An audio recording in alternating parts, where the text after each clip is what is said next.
Buenas tardes, mi nombre es Gloria Chávez y me interesan mucho los temas de educación.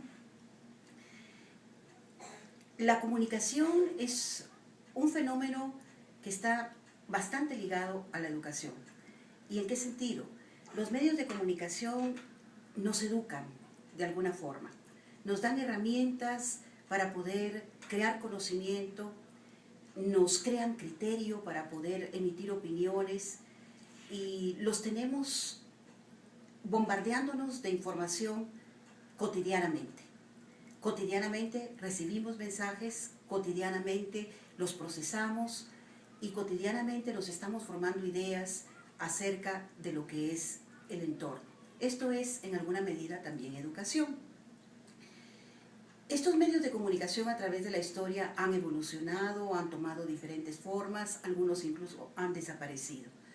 En esta ocasión tenemos un video muy corto que ofrecerles, en donde vamos a presentar el testimonio de Pierre Milliman, un suizo jubilado en Guatemala, que nos va a platicar sobre los medios de comunicación en la década de los 50 en Suiza. Hola, Pierre.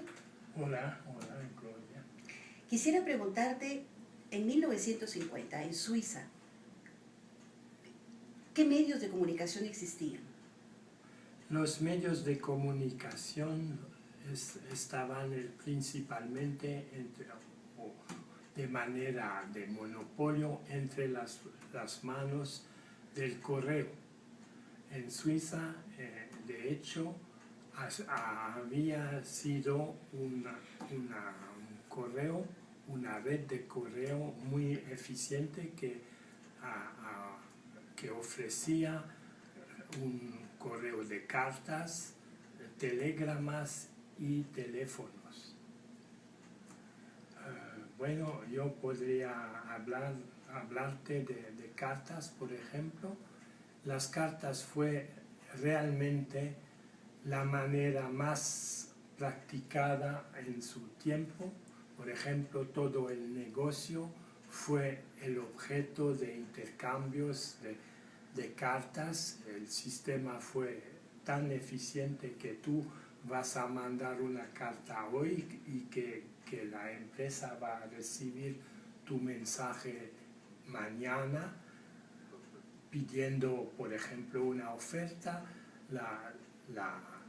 Tú vas a recibir una respuesta después, y todo eso fue para la gente de este tiempo, especialmente la joven generación. Es difícil imaginar todo el carácter formal, por ejemplo, de la correspondencia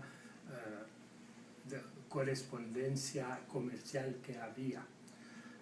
Hay también, naturalmente, como estábamos en una época más romántica, las cartas de las personas, el intercambio interpersonal de personas, que sea en el país o que sea al extranjero. Las comunicaciones entre correspondientes de otros países fue muy desarrollada, porque naturalmente los viajes eran costosos y también los países lejanos, por carencia de los medios de transporte. Yo podría decir también que había un sector muy desarrollado, y eso va a interesarte especialmente por este tipo de actividad que es la tuya, los cursos por correspondencia. Y por ejemplo, yo aprendí el castellano por correspondencia, al tiempo cuando había que decir, por ejemplo, para despedirse de su correspondiente: me quedo su servidor que les besa los pies. Wow. O cuando había señoras, se debía decir que me quedo su servidor que le besa sus pies. Ahora como somos un poquito más holgazanes, es decir, se termina una carta diciendo atentamente. Eso fue. Y no hay necesidad de lavarse los pies. No, eso fue. Sí, sí, sí. Muy bien. Quiere decir que la carta era un elemento de socialización muy activo en los 50. Servía para vincular a las personas a través de la distancia y crear relaciones de diferente tipo. Sí, yo tengo el sentimiento, comparándolo con nuestros medios modernos de comunicación, que la forma tenía mucho más importancia.